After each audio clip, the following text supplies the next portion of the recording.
Bienvenue à tous et toutes au cours numéro 11 de Principes de physique numéro 1. Le cours d'aujourd'hui, on va discuter de travail, d'énergie et de conservation d'énergie. Il va y avoir un second cours qui va être enregistré dans les prochains jours où on va poursuivre dans la conservation de l'énergie, qui représente les chapitres 8 et les chapitres 7. Pour le cours d'aujourd'hui, on va se concentrer sur le chapitre 7, donc le travail et l'énergie. Donc on va introduire les notions de travail et d'énergie, voir le lien qui existe entre la force et l'énergie.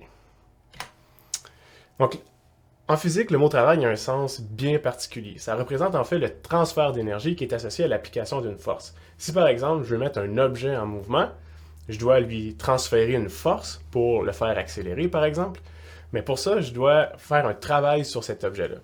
Et une fois que l'objet a acquis l'énergie que je lui ai transférée, moyennant le travail, cette énergie-là peut prendre différentes formes.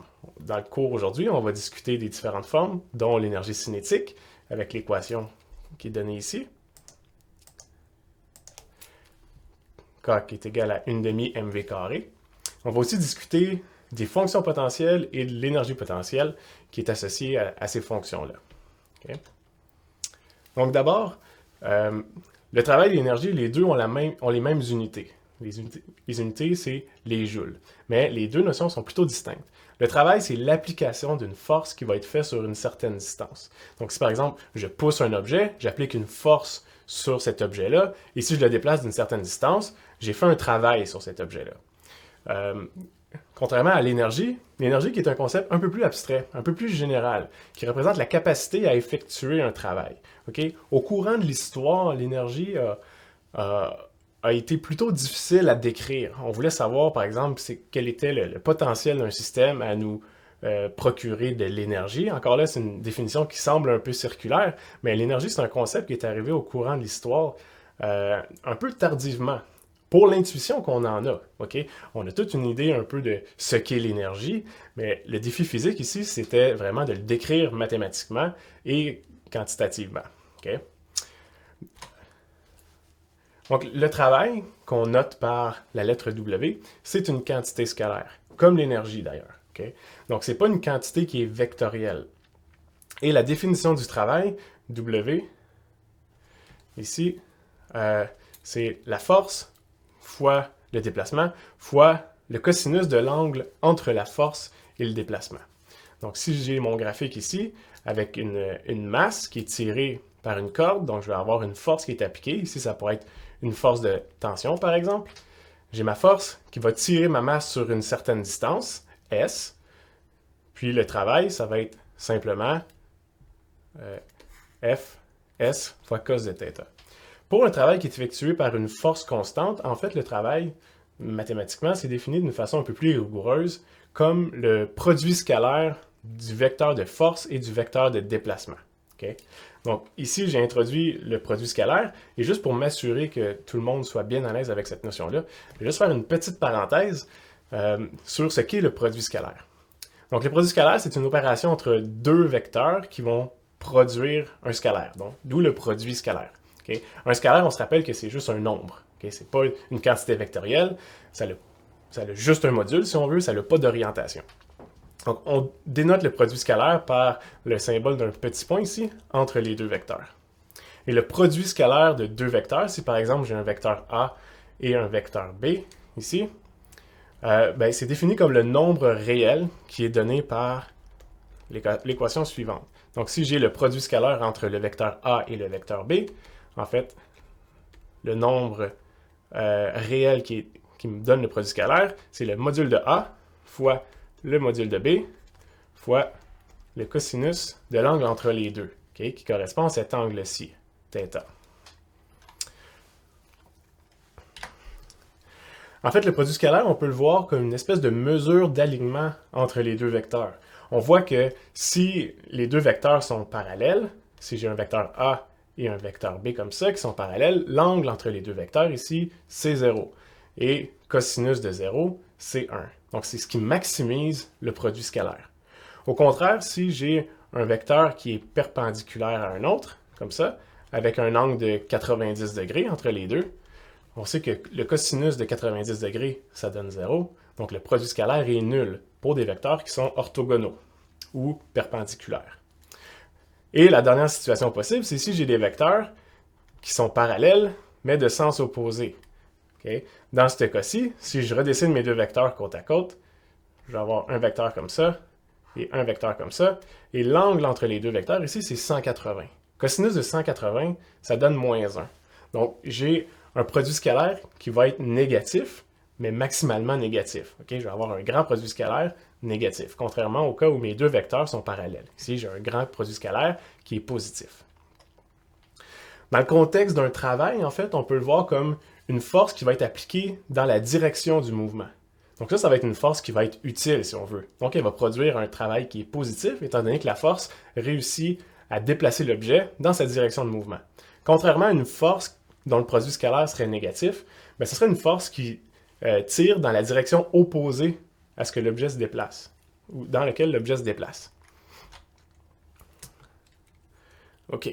Et pour, juste mathématiquement, calculer le produit scalaire, bien, il y a deux façons de le faire. Il y a la première façon, donc j'ai décrit ici, la façon, ce que j'appellerais l'approche vectorielle, qui est donnée par le module de A fois le module de B fois le cosinus de l'angle entre les deux. Et il y a l'autre approche en physique qu'on utilise particulièrement, étant donné que souvent, comme on joue avec des vecteurs, ben on va utiliser l'approche par composante. Et puis le produit scalaire, c'est également donné par composante x de A fois la composante x de B plus la multiplication de leur composante y. Okay? C'est ce qui donne exactement la même chose que l'autre définition vectorielle. Donc on peut utiliser une ou l'autre des approches, tout dépendant de comment le problème est énoncé. OK, regardons quelques exemples. Maintenant, si on a un travail qui est effectué par une force constante, on le sait ici que notre équation, ça va être donné par le produit scalaire de la force F fois le déplacement S, le déplacement vectoriel, et le module le produit scalaire de F fois S, ici ça donne F fois S fois cos θ. OK. Maintenant, si on s'intéresse au travail qui est effectué par la force de frottement, j'ai ma masse ici, et ma masse, pour une raison quelconque, avait déjà une vitesse initiale, mais se déplace dans cette direction-ci, qui est donnée par la direction de mon vecteur de déplacement S. On sait que la force de frottement est contraire à la direction de mouvement. Okay? C'est de cette façon-là qu'on définit la force de friction. Elle va toujours tenter de freiner le mouvement de mon objet, donc va pointer dans la direction inverse de son déplacement. Donc j'ai mon vecteur de force de frottement, ici, FC, qui pointe vers l'arrière, et j'ai mon déplacement qui pointe vers l'avant. Si on veut avoir le travail qui est fait par la force de frottement, ici je vais simplement l'écrire sous forme vectorielle, donc j'ai la force de frottement vectorielle fois ou le produit scalaire avec le déplacement. Maintenant, je sais d'après l'équation en haut ici, que ça me donne le module de la force de frottement fois le déplacement S fois le cosinus de l'angle entre les deux. Si on regarde ici, l'angle entre les deux correspond à 180 degrés. Et cos de 180 degrés, c'est moins 1. Donc ici, je vais avoir le travail qui est fait par le frottement qui représente moins F fois S. Et on sait que le module de la force de frottement, c'est donné par le coefficient de frottement cinétique, mu, fois la force normale, donc fois S. Okay? Le travail qui est fait par le frottement est toujours négatif, étant donné qu'il va toujours être dans la direction opposée du mouvement. Maintenant, si on a un travail qui est effectué par une paire action-réaction. Donc, ici, j'ai une main, qu'on va appeler système A, qui applique une force sur un bloc, qui est notre système B. On sait qu'il va y avoir une force qui est appliquée sur B par A, qui correspond à cette force-ci. Et par la troisième loi de Newton, on sait qu'il y a aussi une force réciproque qui est appliquée par le bloc sur A, ou sur A par le bloc, qui correspond à cette force-ci. Okay? On sait que le module de ces forces-là va être égal, mais que les deux vecteurs vont être de sens opposé. Donc, comment va se comparer le travail qui va être fait par chacune des forces?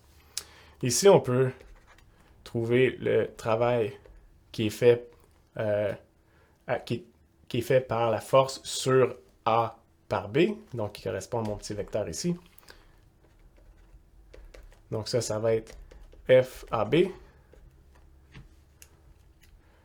fois le déplacement S. Mais on sait par la troisième loi de Newton que, comme j'ai dit tantôt, les deux forces vont avoir exactement le même module, mais vont être de sens opposé. Donc, je peux remplacer ici, dans l'équation, la force sur A par B par moins la force sur B par A. Et ce que j'obtiens ici, c'est que le travail qui est fait par la force sur A par B, en fait, si je regarde, ça correspond exactement à la définition de moins le travail qui est fait sur B par A. Okay? Donc, les deux forces ici, comme ont un module, mais sont orientées, n'ont pas la même orientation, ça veut dire que leur travail va être égaux, mais il y en a une qui va être négatif par rapport à l'autre. Okay? Le travail qui va être négatif, ça va être le travail qui ne pointe pas dans la direction du déplacement. Parce que dans ce cas-ci, on a un angle de 180 degrés avec le déplacement, et cos de 180, ça donne moins 1. Okay? Ça n'a pas changé, ça. Maintenant, si on veut s'intéresser au travail qui est effectué par une force normale, ici, j'ai ma petite masse, et on voit qu'elle se déplace vers la droite.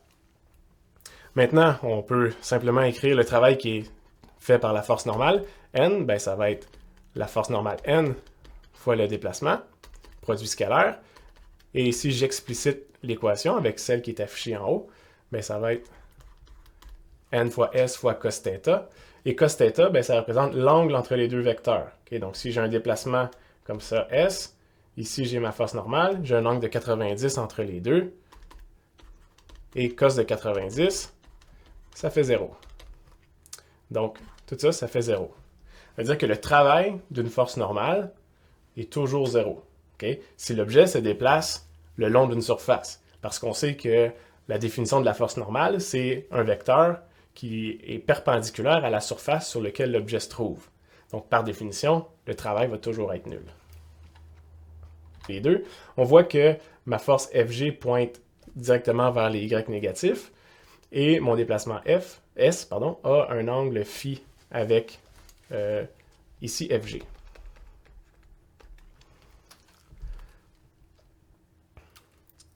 OK. Donc ça, je pourrais aussi le réécrire comme la force en Y, qui correspond en fait à FG, fois le delta Y. Le delta Y, ça correspond au D, et on sait que le module de la force de la gravité, c'est égal à mg, donc j'aurais mg fois d. Et d ici, en fait, c'est juste la différence de hauteur, donc je vais avoir mg fois yf moins yi.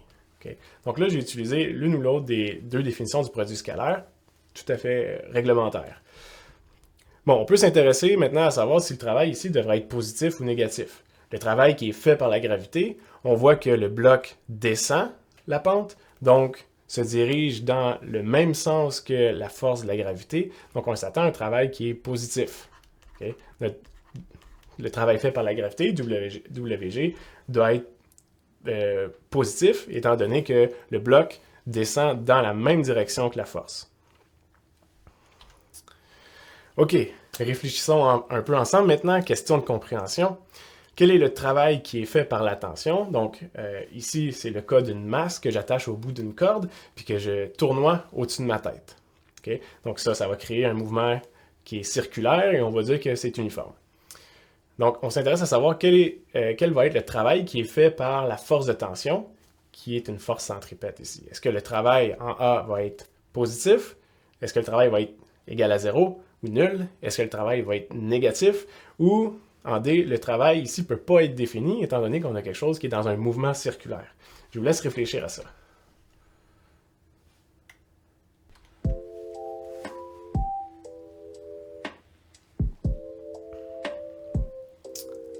Est-ce que le travail est positif?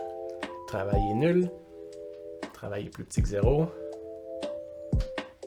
Ou le travail ne peut pas être défini? Bon, je pense qu'il en faut quand même un peu plus pour arriver à briser la physique, OK? Le travail ici a quand même une définition, donc D n'est pas la bonne réponse. On a juste besoin de s'intéresser. En fait, On se souvient que le travail, ici, c'est la tension fois le déplacement, ou la direction dans laquelle on se dirige. On sait que si, par exemple, ma masse se trouve ici, la tension va pointer vers le centre, et mon objet veut se diriger dans cette direction-ci. Et on remarque qu'entre les deux, ici, j'ai un angle de 90 degrés. Donc, si je m'intéresse au produit scalaire, ben, cos de 90, ça fait 0, et tout ça, c'est égal à 0. Donc, le travail qui est fait par la tension, qui ici représente la force centripète d'un mouvement circulaire, est nul. Deuxième question de compréhension. J'ai une grue qui baisse une poutre à vitesse constante. Donc, j'ai mon petit bonhomme de chantier, ici, et puis descend une poutre à vitesse constante. On s'intéresse à savoir si le travail qui est fait par la gravité et le travail qui est fait par la tension, ici dans la corde, va être soit positif, négatif ou égal à 0. Donc, parmi les affirmations qui sont listées, ici, laquelle est vraie? Okay? Je vous laisse réfléchir un peu à ça. Pendant ce temps-là, je dessine les forces.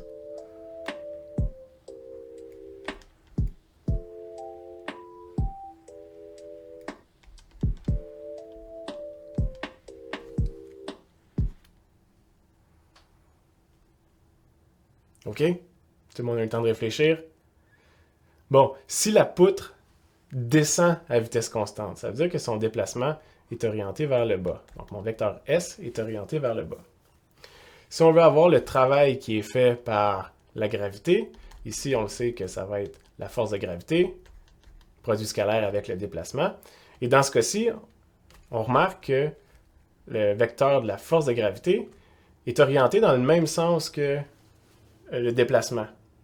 Donc, dans ce cas-ci, l'angle entre les deux vecteurs serait égal à 0, et ce qui fera en sorte que le produit scalaire va être aussi plus grand que 0. Donc, le travail qui est fait par la gravité va être positif, étant donné que l'objet descend, donc c'est comme si la gravité le tirait vers le bas et réussit à le déplacer dans la même direction que la gravité force, donc le travail est positif. Maintenant, si on s'intéresse au travail qui est fait par la tension dans le câble, ou effectivement par la grue, mais on voit que la tension ici maintient l'objet, ou en tout cas tire l'objet vers le haut, ce qui fait en sorte que la tension est dans le sens contraire au déplacement. Donc j'ai un angle entre les deux de 180 degrés. Cos de 180 degrés, c'est moins 1. Donc le travail qui est fait par la tension ici serait plus petit que 0. Donc la bonne réponse, c'est B. OK. Maintenant, on va faire une petite dérivation qui est chère à mon cœur. On va partir d'une place qu'on connaît bien, la cinématique. On a cette équation-ci, Vx au carré qui est égal à V0x carré, plus 2 fois l'accélération fois le déplacement. Équation qui figure sur la feuille de formule que vous avez dû utiliser durant le premier examen. Partons de cette équation-ci, puis on va dériver quelque chose de plutôt intéressant. Donc la première chose que je vais faire dans ma petite dérivation, je vais multiplier par m sur 2 de chaque côté. Okay? J'ai le droit de faire ça, il n'y a personne qui va m'arrêter. Donc, si je fais ça, ce que j'obtiens, c'est m sur 2 fois Vx au carré d'un côté, et je multiplie par m sur 2 aussi, évidemment, de l'autre côté.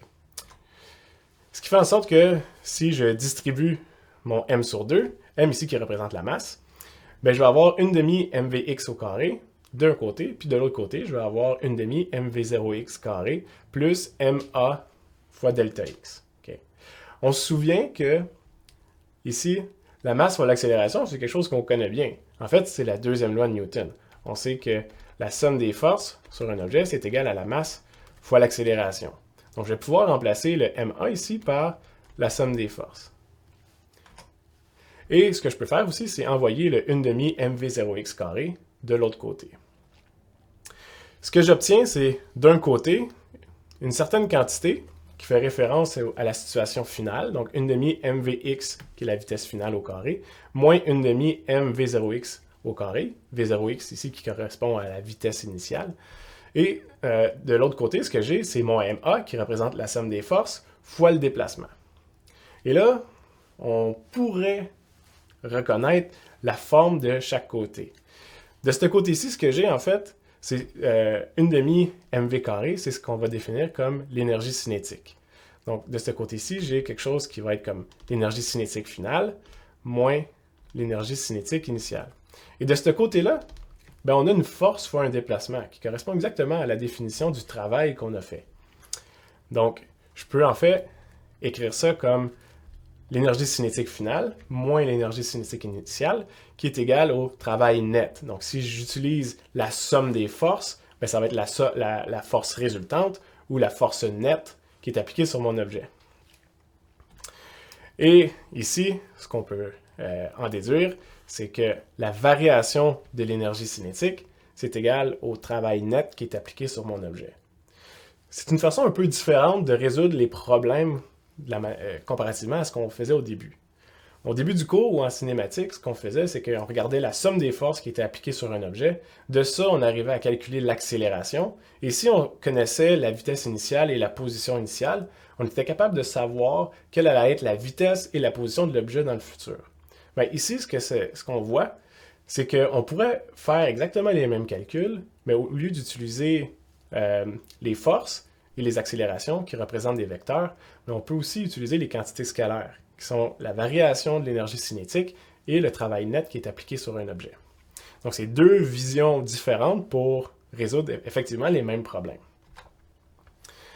Donc, cette dérivation-ci, en fait, on l'appelle le théorème de l'énergie cinétique, qui lie la variation de l'énergie cinétique d'un objet avec le travail net qui est appliqué sur cet objet-là.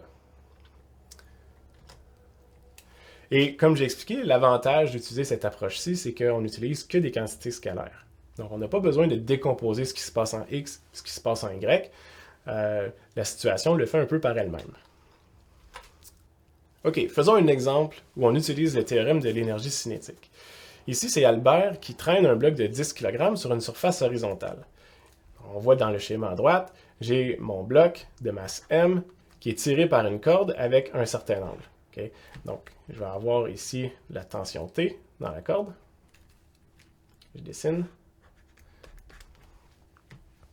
On nous dit que le coefficient de frottement avec la surface, c'est mu C qui est égal à 0,8.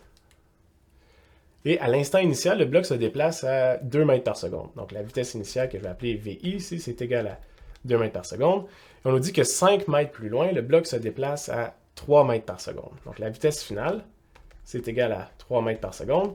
Et il y a eu un déplacement S de 5 mètres. On nous demande de déterminer la tension dans la corde. Donc, ce qu'on aurait pu faire de façon traditionnelle, c'est de faire le schéma des forces avec chacune des forces. Donc, on aurait eu la force normale, la force de frottement, le poids, la tension.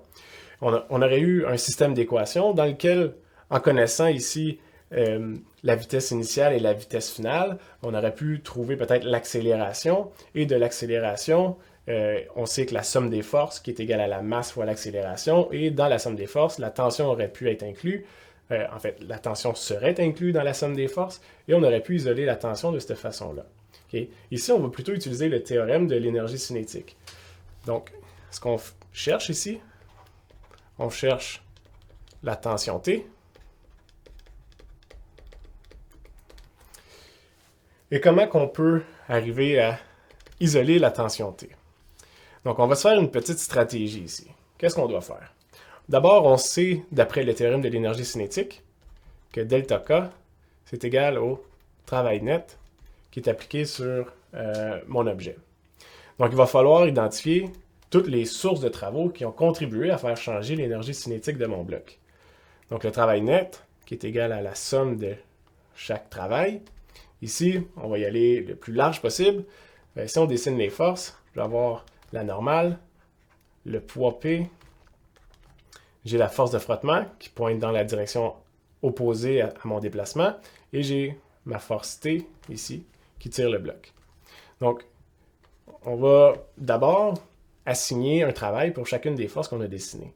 Donc, je vais avoir le travail qui est fait par la normale, plus le travail qui est fait par le frottement, plus le travail qui est fait par le poids. On va plutôt utiliser la notation conventionnelle qui est un G aussi pour la gravité, plus le travail qui est fait par la tension. D'abord, On se souvient que dès qu'il y a un angle de 90 degrés entre le déplacement et la force, ben, le produit scalaire est automatiquement nul. Ce qui est le cas pour le travail qui est fait par la force normale. Okay, si j'ai mon déplacement, ma masse se dirige vers la droite, ici je vais avoir un angle de 90 degrés. Et même chose pour mon vecteur de poids. Donc, ces deux travaux-là sont égaux à 0. Les seuls qui me restent, c'est le travail qui est fait par le frottement et le travail qui est fait par la tension. Donc, la première étape, ça va être de trouver le travail qui est fait par le frottement et le travail qui est fait par la tension. La deuxième étape, maintenant, ben, ça va être de trouver, si on regarde de l'autre côté de l'équation, j'ai un delta K qui correspond à la variation de l'énergie cinétique. Si on me donne la vitesse initiale, ici, et la vitesse finale, ben, c'est tout ce que j'ai besoin pour trouver la variation de l'énergie cinétique. Okay? Ce qu'il faut savoir, c'est qu'en fait, la tension, où elle va apparaître dans cette équation-ci, elle va apparaître à travers le terme du travail qui est fait par la tension. Donc, je vais avoir d'un côté le delta K, que je suis capable de trouver, et de l'autre côté, quelques variables, mais en avoir qu'une seule que je ne connais pas, qui est la tension. Et on va essayer de l'isoler. Donc ça, c'est la stratégie générale. Okay? Maintenant, il faut le faire. Donc la première étape, c'est de trouver tous les travaux. Donc le travail qui est fait par le frottement, commençons par lui, ben, c'est le produit scalaire entre la force de frottement et le déplacement. Donc, ici, j'ai un angle de 180 degrés entre mon déplacement et ma force de frottement F. Donc, ça va être moins Fs qui est égal à moins mu n fois S. Ici, la valeur de la force normale, on ne l'a pas. Okay?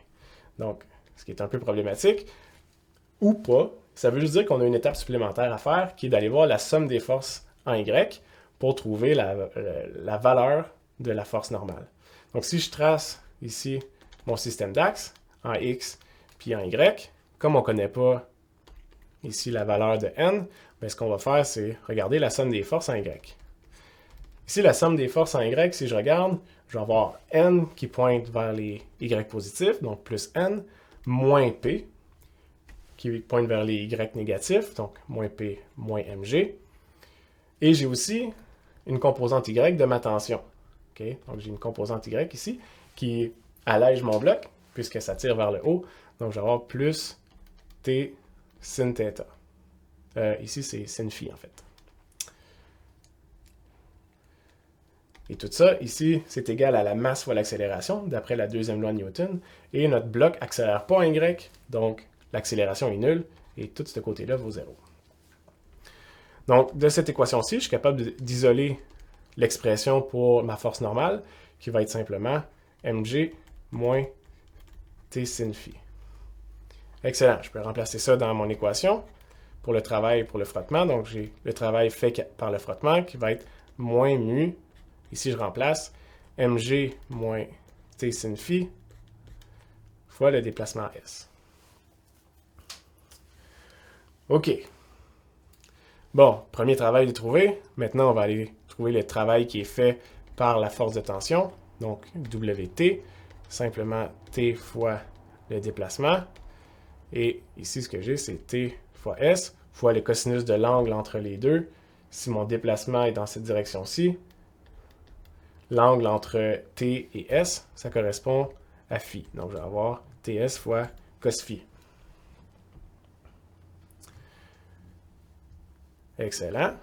Donc là, on a trouvé les deux seuls travaux qui viennent des forces qui ont une composante dans la direction du mouvement, qui est le critère pour avoir un produit scalaire non nul. Donc là, je peux aller trouver la valeur de delta K, qui est la variation de l'énergie cinétique. Donc le delta K, ici, c'est... je vais l'écrire au long. Pardon. C'est l'énergie cinétique finale moins l'énergie cinétique initiale. Et ça, c'est égal à 1/2 fois mvf au carré moins 1/2 mvi au carré. Ici, on remplace les valeurs dans ça. Ici, je n'avais pas indiqué la masse, mais c'était une masse de 10 kg. Donc ça fait 1/2 fois 10 fois vitesse finale, qui est 3 au carré. moins 1/2 fois 10 fois 2 au carré. Si on pitonne ça, on trouve une variation d'énergie cinétique de 25 joules. Okay? Ce qui est plutôt bien. Donc, si on se souvient de mon théorème de l'énergie cinétique, je sais que delta K, c'est égal au travail net. Donc, j'ai trouvé, effectivement, chacun des deux côtés de l'équation ici. Donc, la troisième étape, c'est de dire que delta K, c'est égal au travail net, qui est égal à la somme de chaque travail. OK. Donc, j'ai mon delta K qui est égal à WF plus WT.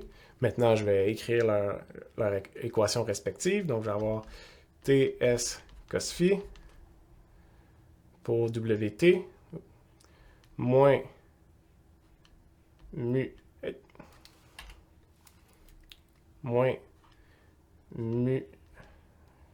va rester là, s'il te plaît, mu S et la parenthèse, T sin phi.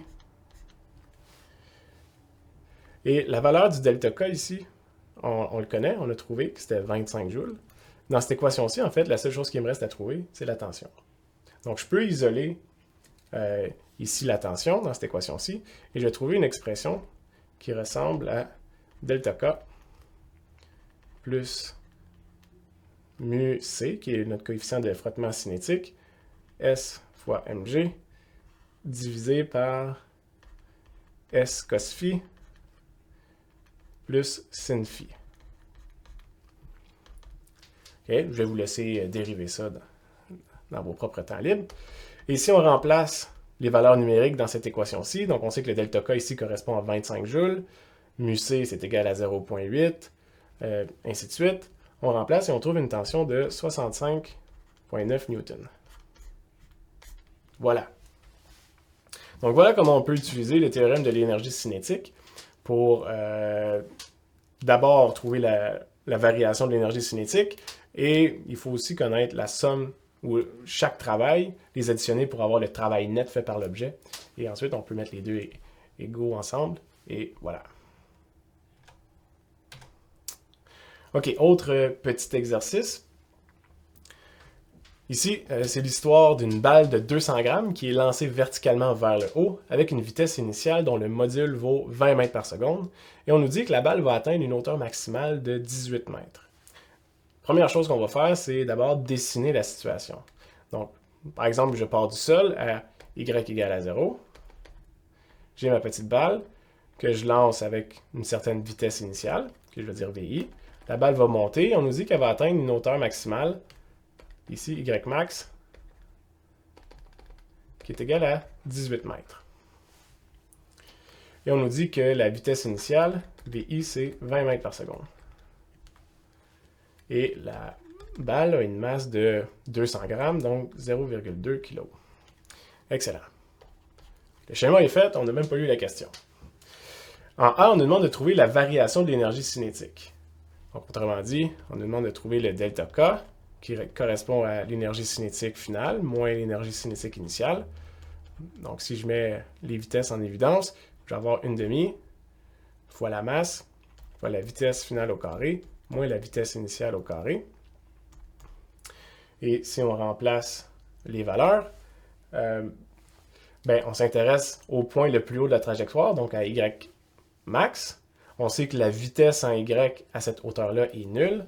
Donc, ici, ça vaut 0. Donc, il me reste juste moins 1/2 m VI au carré. Et on sait que la vitesse initiale, c'est 20 mètres par seconde. Et on trouve ici une variation d'énergie cinétique de moins 40 joules. Pourquoi on obtient une valeur qui est négative? C'est plutôt logique, étant donné que initialement la balle avait une grande vitesse, a perdu de la vitesse en montant jusqu'à obtenir une vitesse nulle. Donc l'énergie cinétique finale, si je m'intéresse au point le plus haut de la parabole, il n'y a aucune énergie cinétique, parce que la vitesse est nulle. Donc la variation ici, on s'attend à ce qu'elle soit négative. C'est ce qu'on a obtenu. Bien. Maintenant, en B, on nous demande de trouver quel est le travail qui est effectué par la force gravitationnelle. Donc, on nous demande de trouver le WG. Okay? Bon, on sait que le travail qui est fait par la force de la gravité, juste la définition standard, ça va être la force gravitationnelle fois le déplacement qui est fait. Le déplacement ici, c'est un vecteur qui part du sol et qui se rend jusqu'à la hauteur maximale. Et si je dessine la force de la gravité va pointer vers le bas. Donc j'ai ici un angle de 180 degrés entre les deux. Donc pour le produit scalaire, ce que je vais avoir, ça va être moins Fg fois S. S ici, en fait, ça correspond à Y max. Donc si je remplace aussi la valeur de la force de la gravité, je vais avoir moins Mg fois Y max. Et si je remplace ça dans l'équation, ce que j'obtiens, c'est moins 35,3 joules. Donc, le travail qui est fait par la gravité, c'est moins 35,3 joules. Jusque-là, ça va? OK? Il n'y a rien qui vous offusque? En fait, il y a quelque chose qui devrait vous offusquer. Si on compare les deux valeurs, ici, on voit que les deux valeurs ne sont pas égales. Mais comment c'est possible? On devrait tous se demander, quoi? Comment ça se fait que la variation de l'énergie cinétique n'est pas égale au travail net? Si ici, j'ai juste la force de gravité, comment ça se fait qu'ils ne sont pas égales? Je vous laisse quelques secondes pour y réfléchir.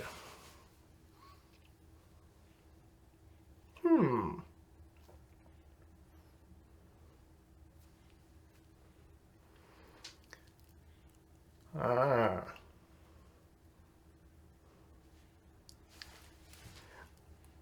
Vous le savez?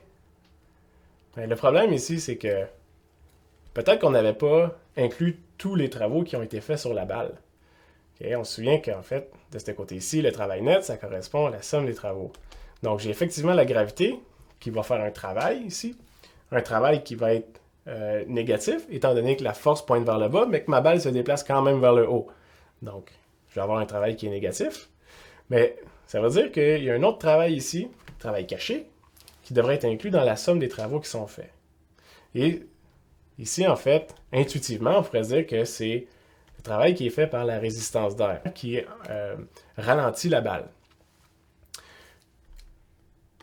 Autrement dit, si on était parti avec l'idée qu'il n'y avait absolument aucune résistance d'air sur la balle, ben la balle aurait atteint une hauteur maximale qui est plus élevée que le 18 mètres. Okay? On peut le faire avec les équations de la cinématique. Si je lance une balle à partir du sol avec une vitesse initiale de 20 mètres par seconde, quelle va être la hauteur maximale? Ben, ça va être plus grand que 18. Ici j'ai obtenu une hauteur maximale de 18 mètres. C'est parce que la balle a ralenti sous l'effet d'une force qui correspond à la force de résistance de l'air. OK. Poursuivons avec le chapitre 8 maintenant. La conservation d'énergie. Donc, dans ce chapitre-ci, on va introduire le concept d'énergie d'abord, puis ensuite, on va essayer de comprendre pourquoi l'énergie est conservée, quand elle est conservée aussi. Donc d'abord, qu'est-ce que l'énergie? L'énergie, c'est une quantité scalaire qui est exprimée en joules. Comme j'ai dit, historiquement, l'énergie, c'est un concept qui est apparu peut-être un peu plus tardivement, étant donné qu'on avait de la difficulté à bien définir ou attribuer une quantité physique à cette intuition-là qu'on avait de plus un objet bouge, plus il y a de l'énergie. Parfois, il y a des objets qui ne bougent pas, mais desquels on peut tirer de l'énergie. Donc, il y a toute cette réciprocité-là qui entre en jeu aussi. Et l'énergie est exprimée en joules, donc les unités de l'énergie, c'est des joules. En l'honneur de James Prescott Joule, on reviendra sur ses contributions scientifiques quand on va parler de la thermodynamique. Il a fait des grandes contributions dans ce domaine-là. Il faut savoir aussi que l'énergie, c'est un concept qui a survécu à la révolution quantique. Contrairement à bien d'autres concepts, par exemple la position, la vitesse ou la quantité de mouvement qu'on va voir dans le prochain chapitre, bien, ça, c'est des concepts qui ont été plus écorchés par l'avenue de la révolution quantique. L'énergie en a survécu et est restée une quantité qu'on va utiliser encore. Okay? Donc, bon. Vous le savez sans doute, l'énergie existe sous différentes formes. D'abord, il y a l'énergie cinétique qu'on a discuté un peu auparavant, qui est reliée au mouvement. Donc, encore là, c'est notre définition intuitive de l'énergie. Plus un objet bouge, plus il y a de l'énergie. Donc, on peut extraire du travail d'un objet qui est en mouvement, si on arrive à lui retirer son énergie cinétique. Il existe aussi une énergie qu'on dit potentielle, qui elle est reliée à la position. Par exemple, l'énergie potentielle d'un objet par rapport à la surface de la Terre, un travail par exemple qu'on peut obtenir si on arrive à faire monter le niveau d'eau dans un bassin et l'eau qui tombe va activer des turbines. Dans ce cas-ci, on est capable d'extraire l'énergie potentielle du niveau d'eau qui est transformée en énergie cinétique et ensuite en énergie à l'intérieur de la turbine. On peut aussi avoir une énergie potentielle qui est stockée à l'intérieur d'un ressort ou d'un élastique. Donc les principes sont plutôt similaires. L'énergie potentielle, c'est pas de l'énergie qui est là à cause qu'il y a un mouvement, mais c'est de l'énergie qu'on peut quand même aller tirer. Et aussi, autre aspect fondamental de la physique, dans un système qui est fermé, donc dans un système pour lequel il n'y a pas d'intervention de l'extérieur, mais on dit que l'énergie est conservée. Et ça, c'est une symétrie qui est fondamentale. Ça vient du fait, en fait, que on suppose que la physique est invariante sous translation temporelle. Ça veut dire que la physique d'hier, si je fais la même expérience aujourd'hui, va être exactement la même. Et juste du fait que la physique doit être la même à travers le temps, donc si je me déplace à travers le temps, la physique va être la même, ben, il y a un principe de conservation qu'on peut découler de ça, qui est que l'énergie va être conservée. Okay? Donc c'est plutôt fascinant. Et on va définir l'énergie mécanique, E, comme la somme de l'énergie cinétique et l'énergie potentielle. Donc j'ai mon énergie E, qui correspond à mon énergie cinétique, plus mon énergie potentielle U. On va voir les différentes sortes d'énergie potentielle et comment on peut les dériver. Mais pour ça, il faut comprendre c'est quoi une force conservatrice. En fait, ici, ça ne devrait pas être conservatrice, c'est conservative. Donc, ici, conservative. Pour être une force conservative, il faut satisfaire les deux conditions suivantes. Il faut d'abord que la force F ne dépende que de la position. Donc, la force F ne peut pas dépendre de la vitesse ou autre chose. Il doit dépendre que de la position de l'objet. Et, deuxième point important, il faut que le travail qui est fait par la force F, si je déplace d'un point A à un point B, doit être indépendant du chemin. Ça, c'est un peu plus abstrait et ça découle en fait de critères mathématiques beaucoup plus fondamentaux. Mais l'idée ici, c'est de se dire, si par exemple j'ai une montagne à monter, je pars du niveau de la mer, supposons, et que je veux me rendre jusqu'au point B qui est au sommet, peu importe le chemin que je prends pour me rendre, si je prends un parcours qui est plus court mais plus abrupt, ou un parcours qui est plus long mais un petit peu plus facile, mais il faut que le travail que j'ai fait soit exactement le même, peu importe le chemin que j'ai pris. Ça veut aussi dire que si je fais une boucle fermée, donc je pars du point A en utilisant le chemin 1 et que je reviens en utilisant le chemin 2, comme le travail qui est fait pour me rendre du point A au point B, peu importe le chemin, ça veut dire que le travail pour un chemin fermé, ici, doit être nul. Okay? Étant donné, là, je vais peut-être l'expliquer un petit peu plus, ici, le travail qui est fait pour me rendre du point A au point B, peu importe le chemin, doit être égal, et je sais que selon les paires de force action-réaction, ce qu'on a vu tantôt, je sais que le travail de A à B, c'est égal à moins le travail de B à A. Ça veut dire que le travail de A à B plus le travail de B à A doit être égal à 0. Okay? Donc, autrement dit, ici, j'aurai le travail de A à B. Ici, j'aurai le travail de B à A. Sur une boucle fermée, il faut que, si je revienne au même point, le travail total soit nul. Si ces deux conditions-là sont satisfaites pour une force, dans ce cas-là, on peut relier la force à une fonction de potentiel U de cette façon-là. Donc, j'ai ma force F qui est égale à moins la dérivée d'une fonction U par rapport à la position. Je n'entrerai pas dans les détails mathématiques ici, mais on va utiliser cette équation-ci pour dériver l'énergie potentielle gravitationnelle et celle d'un ressort également. Si on prend le cas de l'énergie potentielle gravitationnelle, ben, on sait que la force gravitationnelle, F, G, qui est égale à moins mg.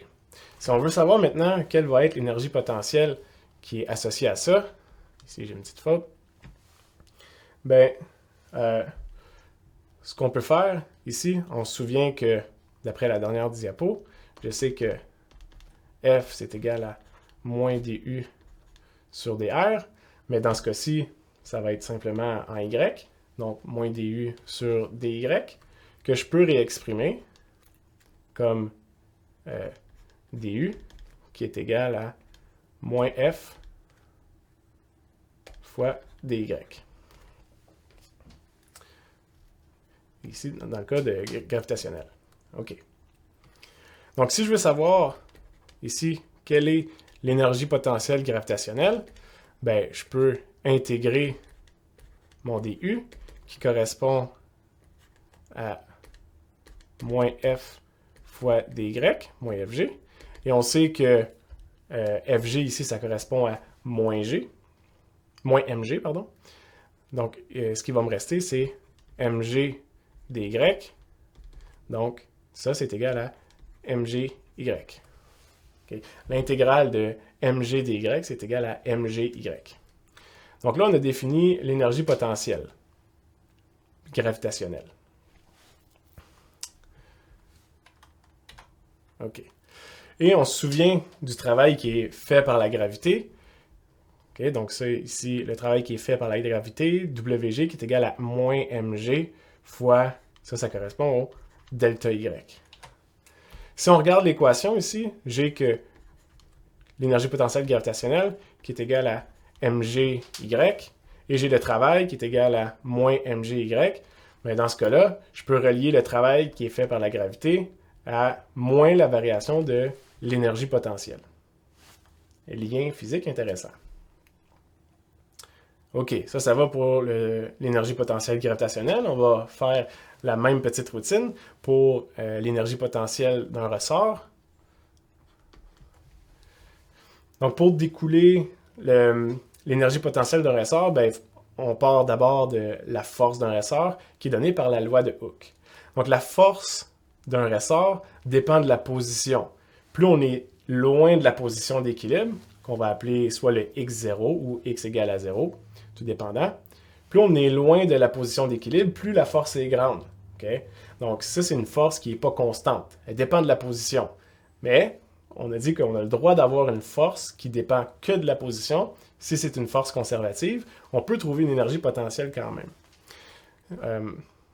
Donc, avec la même équation ici, l'équation générale, quand je décris la force qui est la dérivée d'une fonction potentielle par la position, ici, on va s'intéresser au cas où notre ressort est juste en x. Bien, dans ce cas-là, l'énergie potentielle de mon ressort, ça va être l'intégrale. Ici, je vais juste redéfinir de la même manière que j'avais fait. Donc, l'énergie potentielle DUR de mon ressort, ça va être moins la force de mon ressort fois la variation de distance delta x, ici qui est infinitésimalement petite. Donc, je peux réécrire ici l'énergie potentielle de mon ressort avec l'intégrale de DUR, qui est moins l'intégrale de FR dx, ou si je remplace l'expression de la force du ressort qui correspond à moins kx, ici k ça correspond à la constante de ressort, donc plus mon ressort est fort, puis plus ça va être difficile de le tirer, ou contrairement, plus il va vouloir ramener le bloc vers la position d'équilibre avec une grande force. Donc si je remplace ici fr par son expression, ce que je vais obtenir c'est l'intégrale de kx fois dx, et si j'intègre ça, intégrale plutôt élémentaire, je vais avoir une demi k ici fois x au carré. OK, donc à ce moment-ci, je n'ai pas besoin de l'évaluer. Je vais simplement avoir une demi k x au carré. OK, et le travail qui est fait par un ressort, c'est donné par l'équation suivante. Donc, le travail fait par un ressort, c'est égal à moins une demi fois k, la position finale au carré, moins la position initiale au carré. Encore une fois, si je le réécris de façon un peu plus claire. J'ai l'énergie potentielle d'un ressort qui est égale à 1/2 kx carré. Donc ça, c'est si je me trouve à une position x qui est différente de celle de la position d'équilibre, x égale à 0.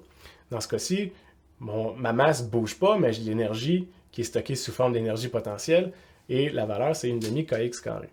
Encore une fois, on voit que le travail qui est fait par le ressort, on peut le décrire comme moins la variation de l'énergie potentielle du ressort. Okay. Bon, prochaine étape.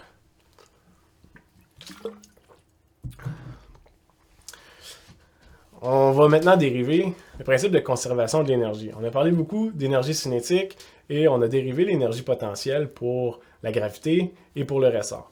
Maintenant, si on veut s'intéresser juste à la conservation de l'énergie, on peut partir du théorème de l'énergie cinétique et pour simplifier la preuve, on va considérer seulement la gravité.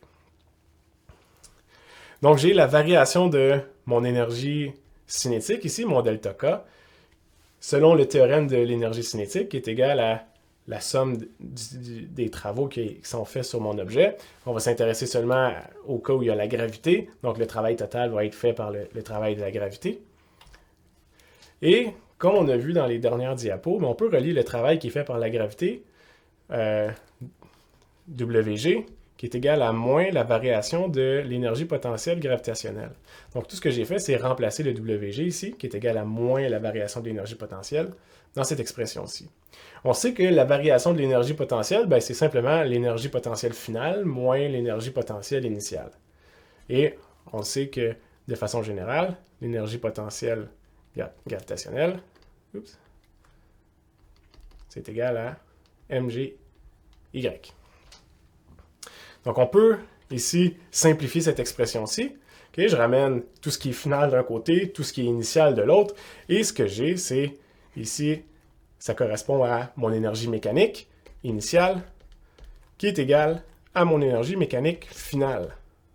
Autrement dit, si j'ai que des forces qui sont conservatives dans mon système, j'ai que la variation d'énergie finale moins initiale va être nulle.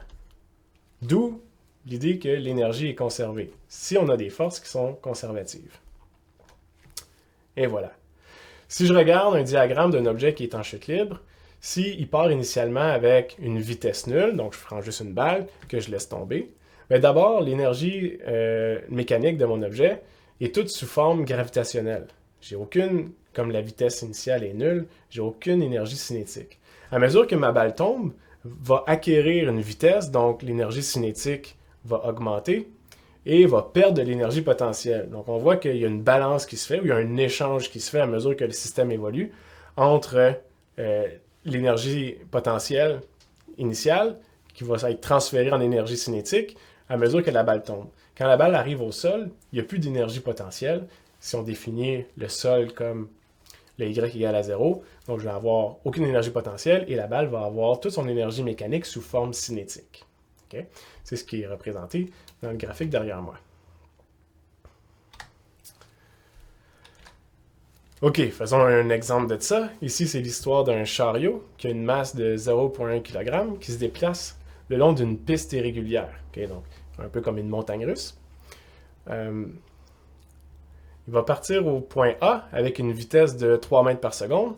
On nous dit qu'il se trouve à 5 mètres du sol. Vous voyez? Un peu plus loin, au point B, on nous dit que le chariot se trouve maintenant à 4 mètres du sol. Et on nous demande de trouver quelle est sa vitesse à ce point-ci. Donc, quelle est la vitesse finale lorsque y égale à 4. Et ici, on a la vitesse initiale qui est égale à 3.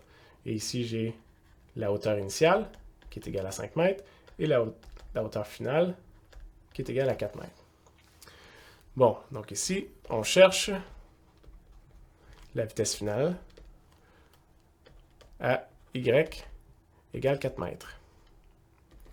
Bon, on sait d'après la conservation de l'énergie que la variation l'énergie est nulle, l'énergie est conservée à mesure que mon chariot se promène, monte les montagnes, va perdre de l'énergie cinétique. S'il monte une montagne, par exemple, va perdre de l'énergie cinétique, mais va gagner de l'énergie potentielle, redescend ensuite, va regagner de l'énergie cinétique et va perdre de l'énergie potentielle. Donc, il y a un heureux mélange ici, une balance qui se fait entre les deux. On sait que le delta E, c'est égal à 0. Et le delta E, c'est égal à l'énergie finale moins l'énergie initiale. Autrement dit, si je connais l'énergie initiale de mon chariot, donc à ce point-ci, au point A, ben je peux connaître l'énergie à n'importe quel autre point après. Okay? Si je connais la hauteur.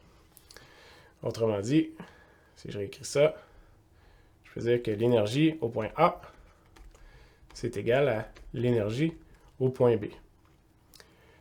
On sait que l'énergie mécanique, c'est donné par... Il y a deux contributions. Dans ce cas-ci, il n'y a pas de ressort. Il va juste avoir l'énergie cinétique et l'énergie potentielle. Donc, je vais avoir Ka plus UA qui est égal à Kb plus UB. Maintenant, je vais expliciter. Je vais avoir 1 demi MVA carré plus MGYA qui est égal à 1 demi MVB carré plus MGYB. Donc ici, juste pour que mes indices soient les mêmes partout, je vais juste redéfinir mes choses. Donc j'ai la vitesse au point A qui est égale à 3 mètres par seconde. J'ai la vitesse au point B que je cherche. YA ici, ça vaut 5 mètres. Et YB vaut 4 mètres. Bon, déjà, on s'attend à ce que la vitesse ici soit plus grande ou plus petite que la vitesse au point A. Si on s'intéresse à la vitesse au point B, okay? Première prédiction qu'on pourrait faire, c'est est-ce qu'on s'attend à ce que VB soit plus petit ou plus grand ou égal à VA. Bon, on note que ici, la hauteur finale est plus petite que la hauteur initiale. Ça veut dire qu'il doit y avoir de l'énergie potentielle qui a été transférée sous forme d'énergie cinétique. Donc, on s'attend à une vitesse au point B qui soit plus grande, étant donné que la hauteur est plus basse. Maintenant, prouvons-le. Ici, dans cette équation, on voit que toutes les m peuvent s'en aller. Okay? Donc, si je divise par m des deux côtés, je vais avoir toutes les m qui s'en vont. Et moi, je m'intéresse à VB, donc je vais le ramener de mon côté. Donc, ce que je vais obtenir, ici, c'est 1 demi VB carré. Et ici, j'envoie tout de l'autre côté. Ce qui va me rester, ça va être 1 demi VA carré. Ici, je vais avoir plus GYA. Et j'ai de l'autre côté, ce qui m'est venu, moins GYB. Okay. Que je peux réécrire comme 1 demi VA carré plus G YA moins YB. Voilà. Maintenant, moi, je veux isoler mon VB. Donc, je vais multiplier par 2 des deux côtés et prendre la racine carrée. Donc, je vais avoir ici VA carré plus 2G YA moins YB. Et je dois prendre la racine carrée de ça. Donc, c'est équivalent à faire à la 1 demi. Et je vous laisse remplacer les valeurs numériques. Si on pitonne, on va trouver 5,35 mètres par seconde. Donc, selon notre prédiction, on s'attendait à ce que la vitesse au point B soit plus grande que la vitesse au point A, et c'est effectivement ce qu'on a trouvé. On a trouvé une vitesse au point B qui est 5,35 mètres par seconde et une vitesse au point A qui est 3 mètres par seconde. Donc voilà. OK, petite question de compréhension. Ici, c'est l'histoire de deux voitures qui vont faire une collision frontale. Okay? Donc les deux voitures ont une énergie cinétique, vont se collisionner, et si on suppose que les deux ont exactement la même vitesse, ben on va se dire, les deux vont rester immobiles suivant l'impact. Dans ce cas-là, comment l'énergie mécanique peut être conservée entre ces deux voitures-là? Donc, est-ce que l'énergie mécanique est conservée lors d'une collision frontale entre ces deux voitures? Je vous laisse y réfléchir.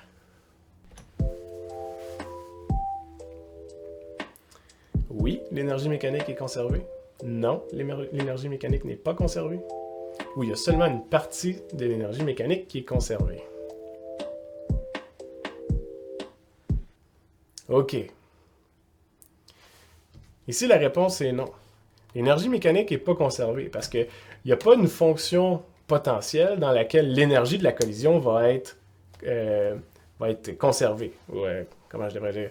C'est pas qu'elle va être conservée, mais on le sait que dans la conservation de l'énergie mécanique, c'est un transfert de l'énergie qui peut se faire entre une énergie potentielle et une énergie cinétique. Si initialement j'ai une énergie cinétique des deux voitures qui se collisionnent et que la vitesse résultante est nulle pour les deux, je n'ai pas transféré l'énergie cinétique dans une fonction de potentiel. Ce qui se passe en fait, c'est que l'énergie va avoir servi à plier le métal et créer une tonne de chaleur entre les deux voitures. Okay? Donc si on pouvait arriver là, tout de suite après la collision, mettre une poêle avec un œuf, ben, on pourrait voir que l'œuf va cuire. Okay? Il y a des façons plus optimales de se faire cuire des œufs, peut-être un peu moins coûteuses, mais l'idée ici, c'est que l'énergie va être dissipée sous forme de chaleur. Puis la chaleur, ben, c'est pas quelque chose de conservatif. Okay? Donc, on va la perdre éventuellement. Donc, l'énergie mécanique n'est pas conservée dans ce cas-ci. Maintenant, si on ramène une idée qui est similaire, mais au corps humain, on s'imagine que quand on monte des escaliers, ben, on va acquérir de l'énergie potentielle. Donc, si je monte à l'intérieur d'un bâtiment, ma position Y augmente, donc mon énergie potentielle augmente. Et qu'est-ce qui fait en sorte que je suis capable de me propulser dans les escaliers? Ben, c'est l'énergie chimique des liens de la nourriture que j'ai consommée, que mon corps arrive à métaboliser pour me donner la force physique de me propulser vers le haut. Bon, si mettons je monte les marches, puis ensuite je les redescends. Okay? Physiquement, ce que j'ai fait, si on se souvient de l'exemple de la montagne, ben, ça devrait être exactement le même travail. Est-ce qu'on va récupérer l'énergie en redescendant les escaliers? C'est ça la question. Okay? Donc, je monte les escaliers. Physiquement, si je les redescends, je devrais regagner l'énergie que j'ai mis. Est-ce que j'ai besoin d'un décompte ici? Je ne penserais pas. Mais en fait, non. Okay? Je ne vais pas regagner l'énergie en redescendant. En fait, tout le monde qui a déjà fait de la montée de montagne, et évidemment, on la redescend ensuite, ben, on le sait que ça demande quasiment autant d'énergie redescendre la montagne que de la monter. Donc, on dépense de l'énergie en montant, puis on dépense de l'énergie en la redescendant. Encore là, il y a une perte d'énergie qui est due à la création de chaleur qu'on ne peut pas récupérer. Donc, on n'a pas stocké l'énergie potentielle en montant ou notre énergie cinétique dans une fonction de potentiel qu'ensuite on peut aller récupérer une fois qu'on a redescendu. OK, donc, en résumé pour le cours d'aujourd'hui, on a discuté du travail et de l'énergie. On a vu que le travail, c'est un transfert d'énergie associé à l'application d'une force. Donc, si j'applique une force sur une certaine distance, je suis capable de transférer de l'énergie à un objet. On a vu que l'énergie, c'est un scalaire, puis qui est conservé dans un système fermé. D'après le théorème de l'énergie cinétique, il y a un lien entre la variation de l'énergie cinétique et le travail net qui est produit sur un objet. Et on a vu que l'énergie mécanique, E, qu'on définit, ben c'est la somme de l'énergie cinétique plus une fonction potentielle. Ça peut être soit une fonction de potentiel gravitationnel ou ça peut être aussi une fonction de potentiel d'un ressort, tout dépendant de la manière qu'on réussit à emmagasiner de l'énergie dans une fonction de potentiel.